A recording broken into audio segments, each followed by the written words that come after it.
because that is the real name for the famous magician Harry Houdini. I thought I had a sense of humor, but later I found out the FBI had no sense of humor, but that's a story for another day. So at the time, one of my colleagues at the law firm where I was working handed me a brochure for the Microtac ultralight cell phone. And what's cool about the cell phone is it looked like a Star Trek communicator, kind of like the iPhone of today. And I wanted to get the source code because I wanted to see actually how this phone worked. I wanted to become more invisible to the network because at the time I was running from the government, so I'd want to be able to modify the firmware on the actual cell phone to create invisibility. So I left the office around 3 o'clock one afternoon. It was actually snowing in downtown Denver. I get out of the lobby and I power up a cell phone, incidentally, not under Kevin Mitnick or Eric Weiss. And I call directory assistance for directory assistance, and I get the number for Motorola Corporation. I get a receptionist, and I say, hey, I'm trying to reach the project manager of the Microtac Ultralight project. So the nice receptionist told me that all cellular phone development was handled out of Schaumburg, Illinois, and she asked, do you want that number? I said, sure. She gives me the number, I call it, I get a different receptionist. And I tell her I'm looking for the project manager of the Microtac Ultralight project. So I'm transferred around 2, 3, 4, 5, 7, 8 times, and finally I'm speaking to the VP of R&D for all of Motorola cell phones, for what they call the Pan American Cellular Subscriber Group. And I say, hey, this is Rick over in Arlington Heights, because during the earlier phone calls, I obtained intel that they had a facility in Arlington Heights. And I said, I'm looking for the project manager of the Microtac. And he goes, oh, that's Pam, she works for me. I go, oh, and he goes, would you like her extension? I go, sure, wrote it down, and he goes, can I help you with anything? I go, no, I'll just talk to Pam, but thank you very much.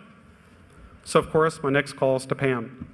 But I don't get her, I get her outgoing greeting on her voicemail, and she told her callers that she just left on a 2-week vacation, and that she'll be returning on such and such date, and if you needed any help whatsoever, to please call Alicia on extension blah, blah, blah. So who's my next call to? Alicia. So I call Alicia, I go, hey Alicia, this is Rick over in R&D in Arlington Heights, how are you today? I'm fine, how are you, Rick? Well, I'm doing great. I said, did Pam leave on vacation yet? Because when I spoke to her last week, she said she might be leaving on vacation. Oh, she had. Well, she told me that if she didn't have time to do this for me, that I can call you, that you would help me out. She goes, well, what do you need, Rick? I said, I need the source code for the Microtac Ultralight. And by this time, I'm walking down the streets of Denver. It's snowing, there's horns honking. This is all extemporaneous, so there was no preparation.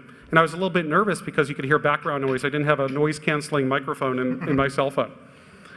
And she goes, well, Rick, what version do you want?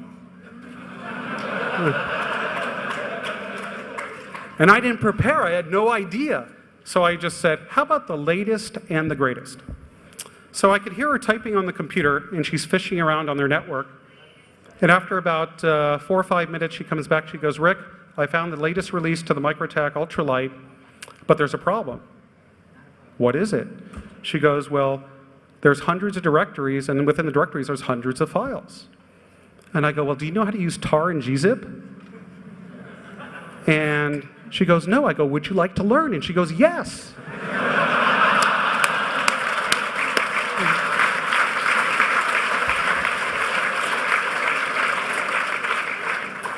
So I became her instructor for the day.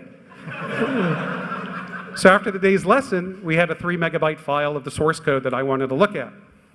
So my next question to her is, do you know how to use FTP? And she goes, file transfer program? And I go, yes, precisely. So think about this. I'm walking down the street. It's all off the cuff. I'm 10 minutes away from my apartment, and I couldn't give her my IP address hacker.colorado.edu, right? Because that's outside of Motorola's campus. But fortunately, I had a good knack for remembering numbers from my phone freaking days, and actually remembered an IP address of a system where there was another anonymous account. So I said, try to open up a connection to this IP address. And she tried, and it kept timing out twice, 3 times, and she goes, Rick, She goes, I'm going to talk to my security manager about what you're asking me to do because I can't open a connection. And I go, no, because I'm already on hold. And I go, oh my God, obviously the jig is up. So I'm thinking as I'm walking down the streets, and when you're waiting for something, how seconds become minutes, minutes become hours, and I was getting more nervous as the time went on, thinking, oh, they're going to hook up a tape recorder, and that's going to be Exhibit A later. So she comes back on the phone. She goes, Rick? Uh-huh. Notice I'm not speaking. She goes, well, I spoke to my security manager about what you're asking me to do. Uh-huh.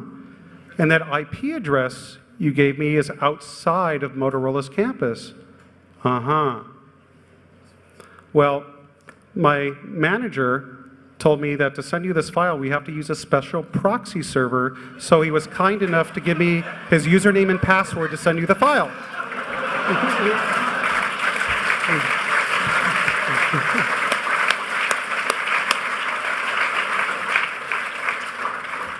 So by the time I put the key into the front door of my apartment in Denver, the source code to the MicroTac Ultralight was sitting on the box.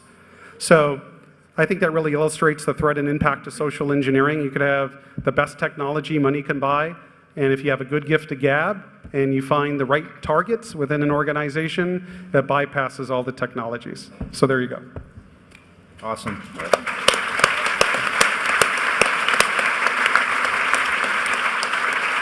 You see, it's all about getting people to trust you, to get people on your side. And when they're on your side, they'll help you out, even if what they're doing makes absolutely no sense whatsoever. You can, Kevin's got a great phone personality, so he's able to get people to trust him when he's talking to them on the phone. And why is that? For you. Damn you and your analog ring. Well, don't forget, the whole trust issue here is with the getting the information from the manager's voicemail that she was on vacation and leveraging that in building the credibility. Exactly, yeah, it's getting more and more information as you go along so that when you are ready to make your final phone call, you know your shit, and they believe you, and you're more authoritarian than they are, so they feel if they don't listen to you, if they don't do what you ask, they might be in trouble. So that's something to always use to your advantage. I've been thinking about potential things to do, and it's tough because, like I said, I couldn't find a phone book, so I've just been sort of carousing around here on the net.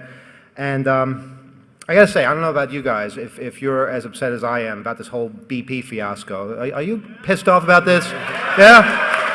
I mean, what the hell? Just pouring all the oil into the Gulf, and nobody seems to care anymore. And I'm happy to say that the first day of Hope was the first day that they capped the damn thing. So, no applause for BP. But regardless, I would like to just propose that tonight, as sort of a special thank you, that we do only BP-related calls. How's that? All right.